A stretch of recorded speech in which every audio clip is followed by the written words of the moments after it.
Hello दोस्तों, आज की मेरी ये शायरी उन सभी लड़कियों के नाम जो आपकी ज़िंदगी में आई हैं, जिसे अर्धांगिनी, पत्नी, बीवी कहा जाता है। तो शायरी कुछ इस तरह से है।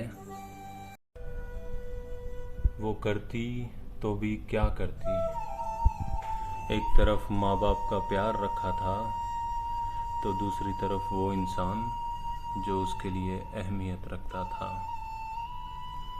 उस मोड़ पे अपनों की खुशी के लिए अपनी खुशी का बलिदान रखना था।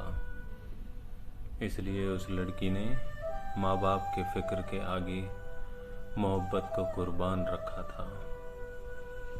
मंजिलें भी उसकी थी, रास्ता भी उसका था, साथ साथ चलने की सोच भी उसकी थी, फिर रास्ता बदलने का फैसला भी उसका था, क्योंकि खुदा ने उसकी ज़िंदगी में एक खुशनुमा प्यार जो लिखा था। हंसते खिलते हुए उस चेहरे को अब घूंघट में छुप जाना था। ससुर में पापा, सासू माँ में माँ की झलक उसको पाना था। जेठ और देवर को अपने भाइयों जैसा प्यार जताना था। ननद और भाभियों को अपनी सहेलियों जैसा एहसास भी दिलाना था। सालों से निभाए गए रिश्तों को अब नए लोगों में नए नज़रिए से दिखाना था। ये बुद्धू मन दिल में दबे अरमानों को सुला नहीं पा रहा था। लड़की का मन कभी मायके को बुला नहीं पा रहा था।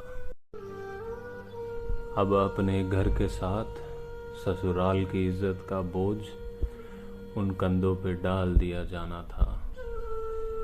दो दो घरों की फिक्र के साथ बेटी को अब पराया हो जाना था। घर की शाखाओं पे बैठी उस चिरैया को दूर कहीं उड़ जाना था। निकाल कर उस पिता को अपने जिस्म से अपनी जान देना था, जिसने तुम्हें कन्यादान देना था। संभाल कर रखना उनके चांद के टुकड़े को, इस बात का तुम्हें ध्यान देना था, क्योंकि अब उसकी ज़िंदगी का ये अफसाना था। शादी के बाद अपने ही घर में मेहमान बन जाना था।